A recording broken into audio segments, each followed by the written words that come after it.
안녕하세요. 오늘도 사연살롱을 찾아주셔서 감사합니다. 결혼 11년차 여성입니다. 안에서 새는 바가지 밖에서도 샌다고 하죠. 저희 시댁의 문제거리인 시동생은 집에서만 사고를 치는 게 아니었어요. 밖에서도 마찬가지로 엉망진창이었거든요. 이런 시동생이 결혼을 한다고 해서 기쁨 반 걱정 반이었어요. 눈앞에서 문제거리가 사라지는 건 좋았지만 결혼한 후에는 또 어떤 사고를 칠지 내심 걱정이 됐거든요. 그런데 아니나 다를까 결혼식도 올리기 전에 사고를 쳤지 뭡니까?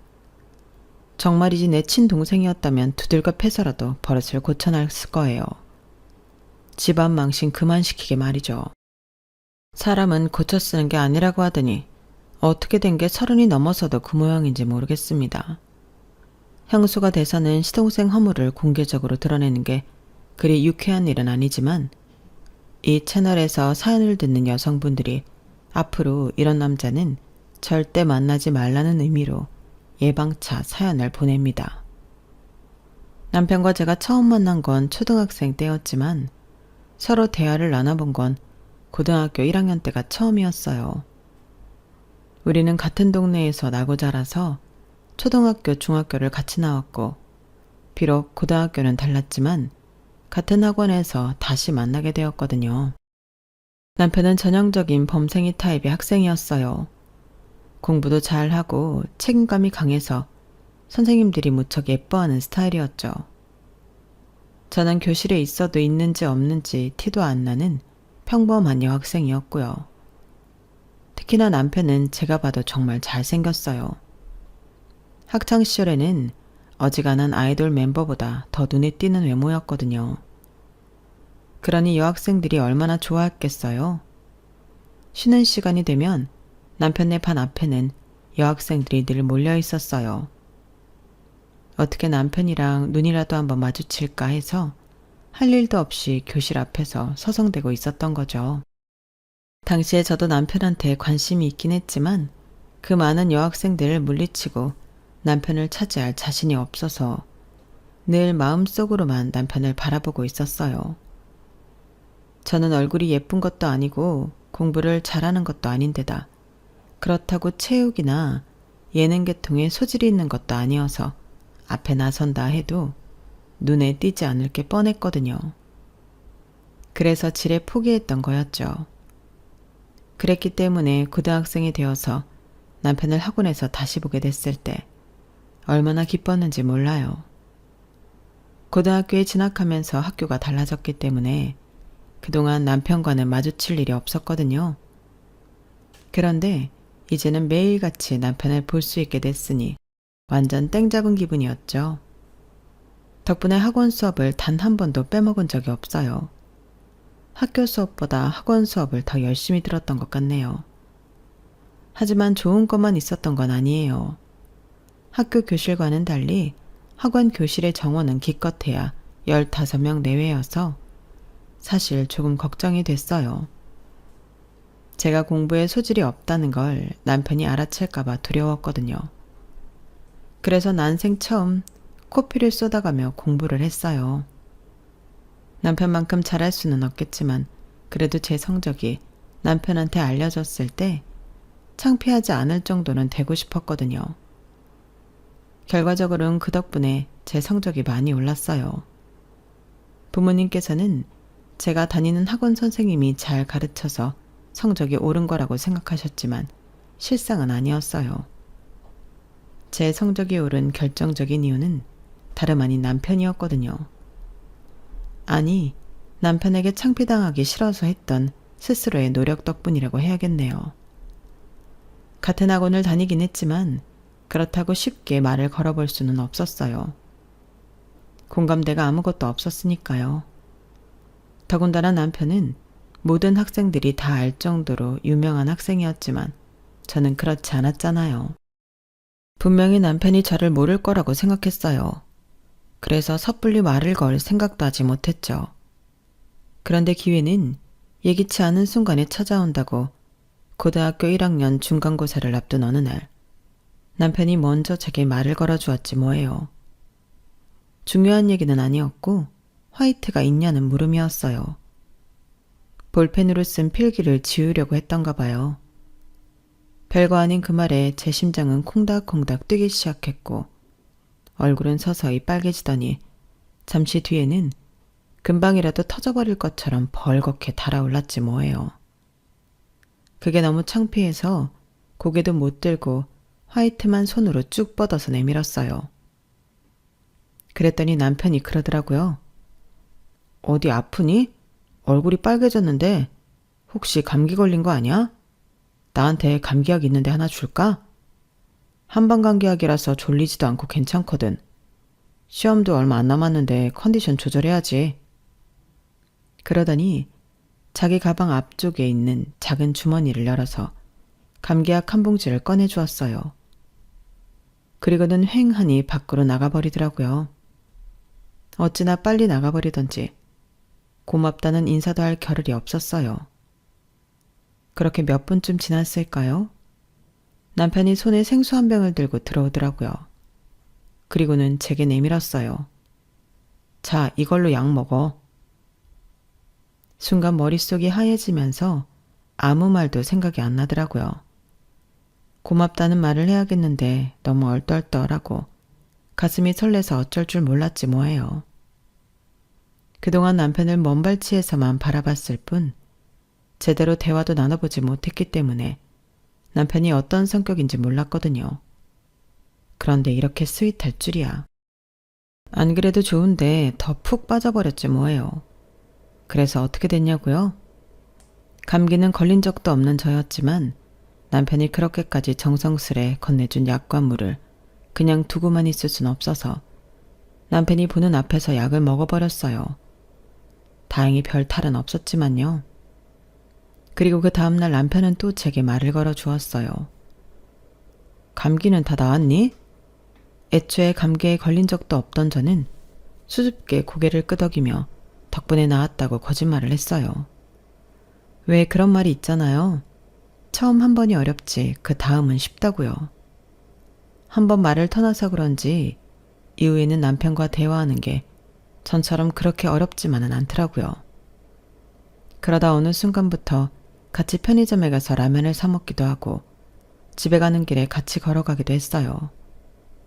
그러면서 자연스럽게 서로의 집안 얘기도 하게 됐는데 그때 처음 시동생에 대한 얘기를 들을 수 있었어요. 남편과는 달리 공부에는 관심이 없고 툭하면 싸움질을 하고 다니는 모양이더라고요. 그러는 바람에 정확도 2번이나 받은 적이 있다고 했어요. 남편은 그런 동생이 이해가 안 가는 모양이었어요. 그래서 제가 그랬죠. 그럼 네가 동생을 혼 좀 내봐. 정신 차리게 말이야. 그랬더니 남편이 낮은 한숨을 쉬더라고요. 나 동생이랑 안 친해. 친하건 안 친하건 그게 무슨 상관이야, 형제지간에. 형이 동생 좀 혼낼 수도 있는 거지. 나도 내 동생이 말 안 들으면 부모님 대신 혼내기도 하는걸. 그러자 남편이 어렵게 입을 뗐어요. 실은 내 친동생이 아니야. 우리 부모님 재혼하셨거든. 얘기를 들어보니 남편네 집은 재혼 가정이더라고요. 남편은 아버님이 데리고 왔고 동생은 새엄마가 데려온 자식이었어요. 2분이 재혼을 하시면서 형제가 된 거지 뭐. 아무래도 친동생이 아니다 보니까 내가 한마디 하는 게 좀 어렵더라고. 말을 해도 듣지도 않고. 그때 처음 남편의 가정사를 알게 되었어요. 그리고 또 한 가지 몰랐던 사실도 알게 되었어요. 난 어릴 때부터 항상 부모님이 싸우는 모습만 보고 자랐어. 원인은 바로 나였지. 엄마는 나 때문에 인생을 망쳤다고 하셨거든. 나를 낳느라 유학도 포기하고 아빠랑 결혼해야 했다고 말이야. 그러다 내가 초등학교에 들어갈 무렵에 부모님이 이혼하셨어. 그때부터 아빠랑 둘이 살았고 집안 살림을 돌봐주시는 도우미 아주머니가 있긴 했지만 엄마의 빈자리를 대신할 수는 없었어. 나를 돌봐줄 사람은 없었으니까. 그 무렵이었을 거야, 너희 가족을 본 게. 사거리 근처에서 너희 부모님이 치킨집을 하셨었잖아. 내가 다니던 학원이 그 건물 3층에 있어서 자주 가게 앞을 지나곤 했는데 그때마다 너랑 너희 부모님이 보이더라고. 누가 봐도 단란한 가정 같았어. 내가 꿈꾸던 행복한 가정 말이야. 그래서 너희 부모님 치킨집을 지날 때마다 눈길이 갔어. 부러웠거든. 그러다 고등학생이 되고 학원에서 너를 다시 만나게 됐을 때 얼마나 반가웠나 몰라. 괜히 말 한마디 걸어보고 싶어서 며칠을 준비했다니까? 솔직히 저는 남편이 저를 모르고 있었다고 생각했어요. 우리가 비록 초중학교 동창이긴 해도 같은 반이 된 적도 없고 얘기를 나눠본 적도 없었으니까요. 남편이야 워낙 유명한 애였지만 저는 그렇지도 않았고요. 그런데 초등학생 때부터 저를 알고 있었다니 신기하면서 한편으로는 기분이 좋더라고요. 남편은 치킨집을 하던 시절에 저희 가정이 화목해 보여서 부러웠다고 했지만 사실 그 당시 저희 집은 그리 좋은 상황이 아니었어요. 회사원으로 살던 아빠가 갑자기 회사에서 정리해고를 당하면서 궁여지책으로 했던 게 치킨집이었거든요. 장사 경험이 없는 상태에서 시작한 치킨집이 잘 될 리가 없었어요. 예나 요즘이나 사람들이 회사에서 잘리면 치킨집이나 할까? 라는 말을 하잖아요. 그만큼 서울 시내에 치킨집은 우후죽순으로 늘어갔고 서로 제 살 깎아먹기를 하면서 경쟁을 해야 했어요. 그건 저희 집도 마찬가지였죠. 호기롭게 시작했던 치킨집은 3년을 버티지 못하고 폐업하게 되었어요. 돈을 번 것보다 잃은 게 더 많았지만 그래도 다행이라고 할 수 있는 건 아빠가 치킨집을 하면서 알게 된 인연 덕에 재취업을 했다는 거였어요. 저희 가게 단골 손님이 추천을 해주셔서 아빠는 다시 직장 생활을 하게 되었어요. 이전에 다니던 회사만큼 규모가 큰 곳은 아니었지만 그래도 같이 일하는 동료분들도 다들 좋은 분들이고 사장님도 저희 아빠 능력을 인정해 주시는 분이라서 전보다 훨씬 회사 생활을 즐기게 되셨어요. 지난 3년간 장사를 하면서 자영업이 얼마나 힘든 일인지 뼈저리게 느끼셨거든요. 언젠가 아빠가 그러시는데 사람을 상대하는 게 육체 노동보다 훨씬 힘들다는 걸 그때 뼈저리게 느끼셨다고 하더군요. 오죽하면 옛말에 장사꾼 똥은 개도 안 먹는다고 했겠어요. 아무튼 아빠는 그 경험 덕분에 회사원으로 월급 받으며 사는 인생이 얼마나 행복한지를 알게 되셨고 재취업한 회사에서는 이전과 달리 즐겁게 직장 생활을 이어가셨어요. 치킨집을 치운 뒤 엄마는 친구분이 하는 도시락집에서 파트 알바를 하셨어요. 저랑 동생들이 학교에 간 사이에 할 수 있는 일이라서 돈은 별로 안 돼도 시간에 구애받지 않고 일할 수 있어서 좋아하셨죠. 부모님께서 안팎으로 열심히 일하신 덕분에 우리 집은 먹고 사는 걱정은 없었지만 그렇다고 넉넉한 집은 아니었어요. 그래도 남편 말대로 집안이 화목했던 건 사실이에요. 돈이 없어서 불편한 건 있어도 불행하진 않았거든요. 하지만 남편네 집은 그 반대였던가 봐요.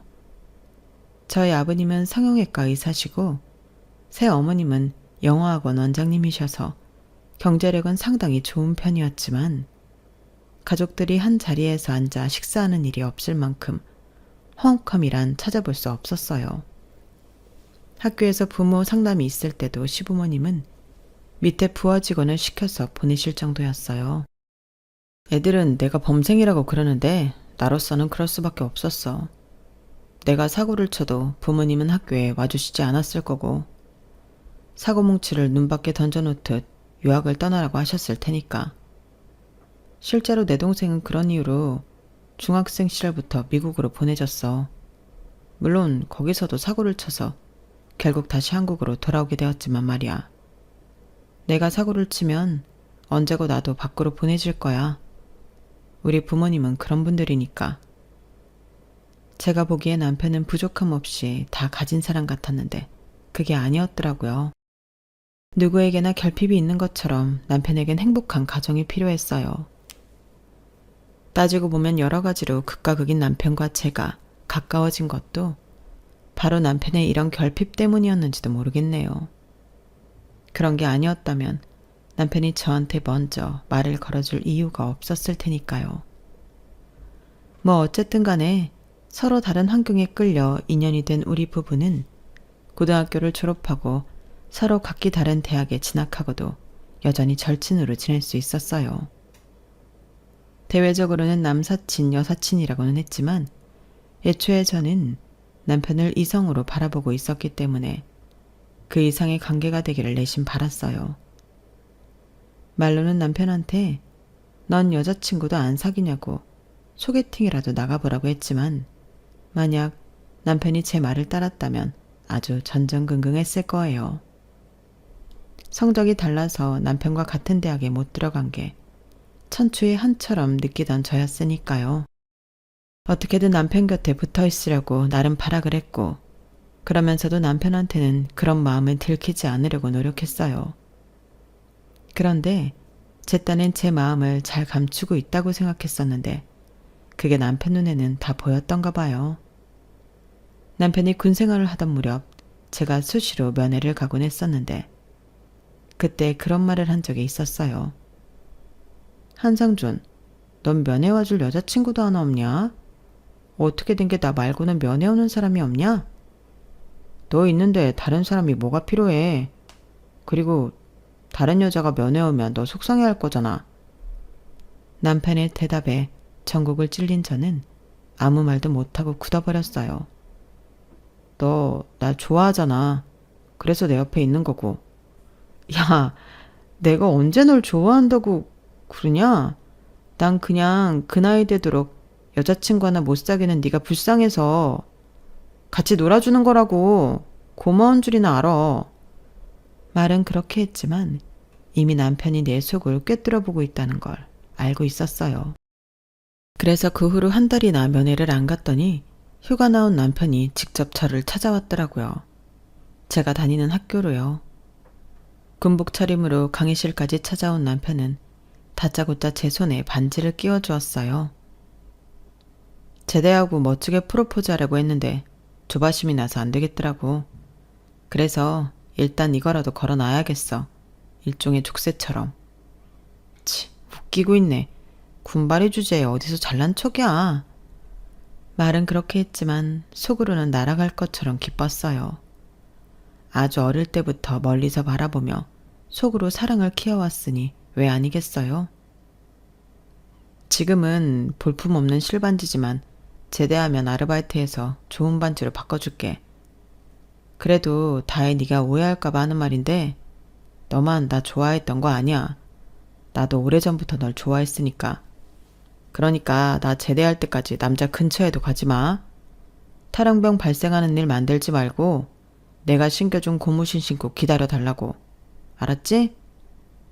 약식 프로포즈 이후 4년 뒤 우리가 결혼을 하게 됐을 때 중학교 동창들은 꽤나 놀랐어요. 남편의 짝이 제가 됐다는 게 많은 여자 동창들한테는 충격적일 수밖에 없었을 거예요. 남편은 의사 집안 출신에 본인은 명문대 공대 다니고 있고 훤칠한 키에 인물까지 좋으니 누군들 탐내지 않고 배기겠어요.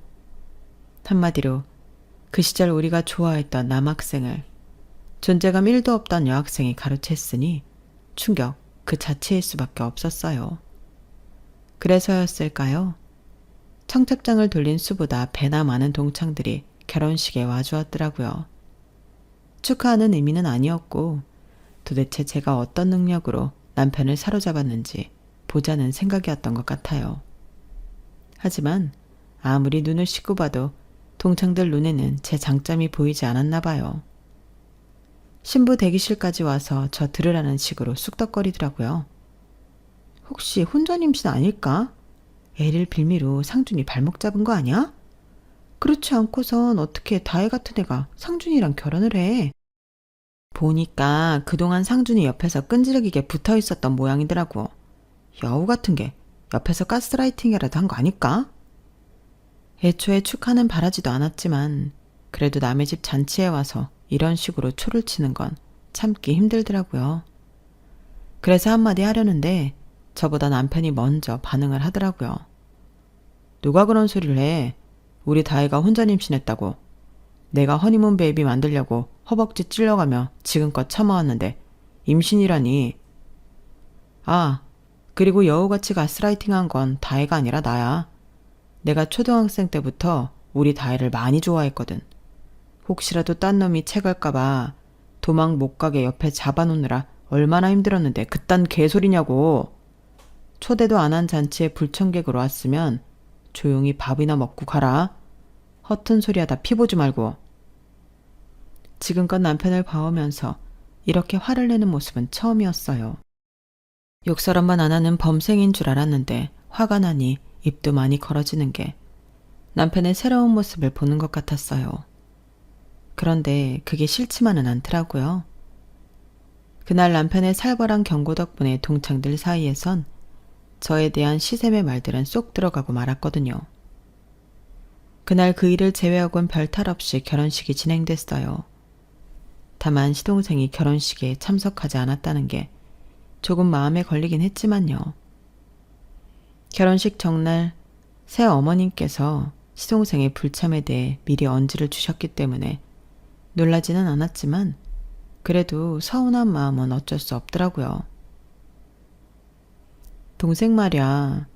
아무리 피가 안 섞인 형제라지만 그래도 형 결혼식에 참석은 해야 하는 거 아니야? 학업 때문에 해외에 있다지만 그렇다고 결혼식에 못 올 정도는 아니잖아. 오지나 아프리카에 있는 것도 아니고. 그러자 남편이 난감한 표정으로 말했어요.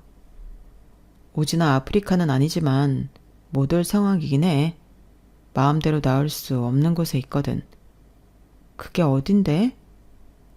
남편은 더 이상 말을 하지 않았어요. 마음대로 나올 수 없는 곳이라. 머릿속에선 그 말이 계속 맴돌았지만 그렇다고 남편한테 캐묻진 않았어요. 말해줄 수 있는 얘기라면 제가 남편이 먼저 얘기를 해줬을 테니까요. 그래서 대충 짐작만 할 뿐 조용히 지나갔어요. 제가 시동생을 처음 본 건 결혼식을 하고 반년쯤 지난 뒤였어요. 악면 높았던 시동생은 정작 만나보니 그저 평범한 사람이더라고요. 인상도 곱상하고 말투도 행동도 뭐 하나 튀지 않을 정도로 평범했어요. 그래서 더 이상하더라고요. 이런 사람이 학폭에 사기, 폭력 전과까지 있다는 게 믿어지지 않을 정도였거든요. 시부모님은 시동생을 투명인간 취급을 하셨어요. 남편도 동생과는 말도 섞지 않았고요. 그래서 그런지 시동생은 자기 말에 상대를 해주는 저한테만 말을 걸더라고요. 형수님, 이번 주말에 시간 되세요? 내가 누굴 좀 만나러 지방에 내려가야 하는데 아시다시피 차가 없어서요. 저 좀 태워주시면 안 돼요? 그러자 남편이 버럭 소리를 쳤어요. 한정연, 네 일은 네가 알아서 해. 기차를 타든 버스를 타든 알아서 가라고. 남편의 과민 반응에 제가 더 놀랐어요. 그런데 당사자인 시동생은 늘 있는 일인 것처럼 심드렁 하더라고요. 시댁에서 나와 집에 가는 길에 남편한테 물었어요. 자기야, 아까 도련님한테 너무 심했던 거 아니야? 그리 무리한 부탁도 아닌데 좋게 말할 수도 있었잖아. 그러자 남편이 한숨을 쉬며 그러더라고요. 앞으로도 그 자식이 뭘 부탁하든 거절해. 한번 들어주면 끝없이 달라붙을 테니까. 그래도 동생인데 너무한 거 아니야? 아버님도 그렇고 어머님도 당신도 다들 상대를 안 해주니까 나한테 부탁한 거잖아. 다른 사람들은 몰라도 가족들은 그러면 안 되잖아. 그러지 말고 주말에 나랑 같이 도련님 태워주자. 남편은 몇 번이나 거절을 했지만 결국 제 뜻을 따라주었어요. 그 주 주말 시동생을 태우고 고속도로를 달리는데 시동생이 코인이며 주식 얘기를 쉴 새 없이 떠들어댔어요. 저는 관심 없는 분야라서 알지도 못하기 때문에 그저 추임새에 가까운 대꾸나 해주었어요. 남편은 당연히 묵묵부답이었고요. 그렇게 2시간 가까이 거의 혼자 떠들던 시동생은 목적지에 도착하자 자기는 며칠 이곳에 머물 거라며 먼저 돌아가라고 했어요. 말로는 친구 집에서 지낼 거라고 하는데 그건 알 수 없는 일이죠. 그런데 이날의 일이 나중에 엄청난 결과로 돌아올 줄 누가 알았겠어요. 우리가 결혼하고 4년이 지났을 즈음 시아버지가 갑자기 세상을 떠나셨어요. 의사인 시아버지는 정작 자신 몸은 챙기지 못하셨던 거예요. 그런데 아버님이 돌아가시자마자 집안에 많은 변화가 생겼지 뭐예요. 그중 가장 큰 변화는 제 남편을 대하는 새 어머니의 태도였어요. 아버님이 살아계실 때와 달리 거리를 두면서 사소한 말에도 가시돋친 말을 쏟아내시더라고요. 특히 돈 문제에 대해서는 과민할 정도였어요. 제가 둘째 임신을 하자 조금 더 큰 아파트로 옮기려던 남편은 아버님이 생전에 제 남편한테 주시겠다고 했던 용인 땅을 처분하려고 했어요. 그걸 팔아서 집 넓혀가는데 보태려고요. 그랬더니 새어머님이 반대를 하시지 뭐예요. 예, 그 땅을 왜 네 맘대로 팔겠다는 거니? 내 허락도 없이? 엄마도 아시잖아요. 그 땅은 다혜가 연우 출산했을 때 아빠가 출산 선물로 주셨다는 걸요. 그땐 저희가 세금 문제를 감당하기 힘들어서 나중에 하겠다고 했었잖아요. 글쎄다, 나는 기억이 안 나는구나. 암튼 그 땅은 내가 쓸 일이 있어서 정리할 생각이니까 그런 줄 알아라.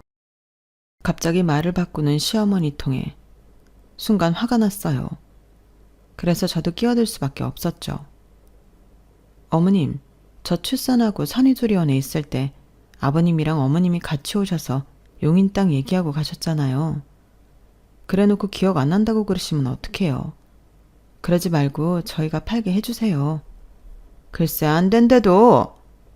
막무가내로 안 된다는 말만 고집하는 시어머니 때문에 남편도 저도 황당하기 그지없었어요. 그런데 어머님이 이렇게 나오는 데는 이유가 있더라고요. 알고 보니 그 땅은 이미 시동생이 팔아먹은 지 좀 됐더라고요. 날짜를 보니 아버님 장례가 끝나자마자 바로 팔아치웠던 거죠. 자기야, 혹시 아버님이 남겨주신 다른 재산도 이미 정리한 거 아닐까? 뭐 급한 일이 있다고 아버님 장례 끝나자마자 땅부터 팔아? 혹시 모르니까 한번 알아봐. 차라리 아버님이 유언장이라도 남겨두셨으면 좋으련만. 그동안은 딱히 새 어머니에 대해 반감을 가진 적은 없었지만 아버님이 돌아가신 이후 너무도 변해버린 모습에 저도 모르게 새어머니를 의심하게 되었어요. 손 놓고 있다간 아버님이 남기신 유산을 하나도 지키지 못할 것 같다는 불안감도 들었고요. 그래서 인터넷을 통해 무료 변호사 상담을 했어요. 그랬더니 이런 경우 아버님의 생전 유산이 어느 정도 있었는지 확인부터 하는 게 먼저라고 하더라고요. 안심상속 원스톱 서비스, 상속인 금융거래 조회 서비스 등을 이용해서 재산 규모를 파악한 뒤에 유류분 청구 소송을 진행해 보라고요.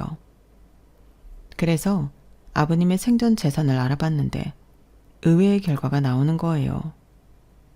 그동안 새어머니의 소유인 줄 알았던 학원도 그렇고 집도 그렇고 그 밖의 모든 재산이 전부 아버님 명이었어요. 한마디로 시댁의 모든 재산 중에 새어머니 소유의 재산은 하나도 없었던 거예요. 이상하다. 분명히 두 분이 재혼하실 때 새어머니 재산이 꽤 있었던 걸로 알고 있거든. 학원도 새어머니 친정에서 해준 거라고 했었고. 그런데 이게 왜 다 아빠 명의로 되어 있지? 새어머니께 물어봐도 제대로 된 대답을 들을 수 없을 것 같아서 고모님께 전화해 물어봤어요. 그랬더니 대뜸 왜긴 왜야. 정연이 그놈이 사고쳐서 다 해먹은 거 네 아빠가 되찾아준 거니까 그렇지. 그놈이 지금껏 해먹은 돈만 해도 빌딩 하나는 세울 거다. 그러게 오빠도 그렇지. 진작에 유언장 만들어 놓으라고 그렇게 말했는데도 말을 안 듣더니 이제 어떡할 거야? 너한테 마땅히 돌아가야 할 유산까지도 네 새엄마랑 정연이까지 나눠 가져야 할 판이잖아. 그게 누구 돈인데? 암튼 자세한 건 네 아빠 죽어라 은행 가서 금고 열어보면 알 수 있을 거다. 네 아빠가 문서란 문서는 죄다 거기에 넣어두었으니까. 결국 남편과 함께 아버님이 이용하시던 주거래 은행에 찾아갔고 여러 장의 서류를 제출하고서야 아버님의 금고를 열어볼 수 있었어요. 고모님 말씀대로 금고 안에는 그간의 재산 흐름을 유추할 수 있는 각종 서류가 들어있었어요. 거기에는 아버님의 유산을 포기하겠다는 시동생의 각서도 들어있더라고요. 시동생은 미국 유학 시절에 그곳에서 각종 사건 사고를 일으켰고 그 바람에 합의금과 변호사 비용 등 엄청난 돈이 들었어요. 새어머니는 아버님 몰래 그 일들을 처리하느라 학원 건물과 집까지 팔았고 더는 혼자 힘으로 처리할 수 없을 때가 돼서야 아버님께 이 실직고를 하셨던가 봐요. 아버님은 새어머니의 학원과 집을 찾아주는 대신 이후 유산에 대해 시동생이 상속권을 행사할 수 없도록 각서를 받아두신 거였어요. 시동생이 그 어떤 유산에도 손을 댈 수 없도록 말이죠. 그런데도 아버님이 돌아가시자마자 용인 땅까지 팔아먹었다니 간이 배 밖으로 나온 짓이었죠. 결국 그 바람에 우리 부부가 모든 사실을 알게 됐으니 자업자득이라고 해야겠네요. 유산 배분에 대해 시동생은 불만이 많았지만 서류가 남아있는 한 아버님 유산에 권리를 행사할 길은 없었어요. 그렇게 몇 년이 지나고 시동생은 어머님이 운영하시는 학원을 관리하며 살고 있다는 소식을 들었어요. 그리고 결혼 일주일 전에 청첩장을 보냈더라고요. 아버님 유산 문제를 처리하면서 이미 사이가 벌어진 탓에 시댁과 소원해진 우리 부부였지만 그래도 시동생 결혼식에는 참석을 했어요. 그게 한때나마 가족이었던 사람에 대한 마지막 예의라고 생각했거든요. 그런데 결혼식장에 도착해 막 식장에 들어가려는데 웬 상복을 입은 여자가 저를 잡더라고요. 저기요, 신랑 어디 있어요? 할 말이 있어서요. 남의 결혼식에 상복까지 입고 오다니 제정신이 아닌 사람 같았어요. 하지만 그 표정이 너무 진지하고 슬퍼 보여서 모른 척할 수만은 없더라고요. 그래서 시동생을 불러 만나게 해주었죠. 그랬더니 상복 입은 여자를 본 시동생이 귀신을 본 사람처럼 놀라며 주변을 살피더라고요. 그리고는 여자를 끌고 비상구로 향했어요. 그리고 잠시 뒤 비상구 쪽에서 비명소리가 들렸어요. 사람들 시선은 온통 비상구로 쏠렸고 안내요원이 달려가 비상구 문을 열었더니 하얀 턱시도에 핏물이 든 시동생이 비틀거리며 도망쳐 나왔어요. 그 뒤에는 손에 커터칼을 쥔 채 주저앉아 있는 여자가 보였고요. 그 바람에 일식장은 발칵 뒤집어졌고 결혼식은 파투가 나고 말았어요. 이후 경찰서에서 알려진 바에 의하면 시동생은 상복 입은 여자의 남편한테 사기를 쳤고 그 바람에 전 재산을 잃은 남편은 스스로 잘못된 선택을 한 모양이었어요. 장례식장에서 시동생의 결혼 소식을 들은 여자는 상복을 입은 채로 결혼식장으로 달려왔던 거예요. 처음부터 칼로 어쩌려고 했던 건 아니고 남편 빈소에 와서 사죄하게 하려고 위협용으로 들고 갔던 건데 시동생이 오히려 망자를 모욕하는 말을 하자 홧김에 휘두른 모양이었어요. 시동생의 목에 상처는 입혔지만 깊지도 않고 고의는 없었기 때문에 여자는 선처를 받을 수 있었어요.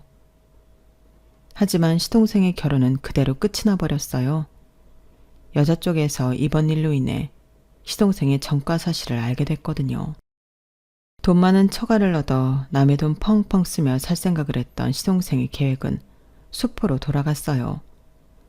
게다가 사기 혐의로 또다시 실형을 살 위기에 처했죠.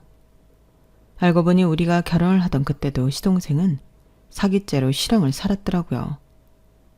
우리 결혼식에 참석할 수 없었던 이유가 그거였던 거죠. 저는 아직도 이해가 안 가요. 시동생 말이에요. 돈 없는 집에서 힘들게 살아야 했던 것도 아니고 뭐든 들어줄 재력을 가진 부모까지 두고도 왜 그렇게 사기를 치고 사는 건지 참. 그런 걸 보면 남편이 왜 그렇게 내 친정을 보고 부러워했는지 알 것도 같았어요. 돈이 있어도 행복을 살 수 없다는 걸 일찍부터 깨달았기 때문이었겠죠. 돈으로 부모 노릇을 대신하려던 새어머니는 결국 자식을 2번이나 교도소에 보내게 되었어요. 자식이 잘못을 했을 때 부모가 어떻게 해야 하는지 새어머니를 보고 명확히 알게 되었어요. 자식의 잘못을 무턱대고 덮어주기보다는 죗값을 치를 수 있게 하는 게 진정으로 자식을 위하는 길이라는 걸 말이죠. 2 아이를 둔 엄마로서 저도 명심하고 살아야 할 것 같습니다. 그래야 내 자식들이 온전한 인간으로 자랄 수 있을 테니까요. 지금까지 제 사연을 들어주셔서 감사합니다. 여러분들의 가족이 화목하고 행복하시기를 바랍니다. 건강하세요. 여러분, 사연 댓글에 응원과 현명한 조언 부탁드려요. 좋아요와 구독은 저에게 큰 힘이 됩니다. 오늘도 좋은 일 가득하세요.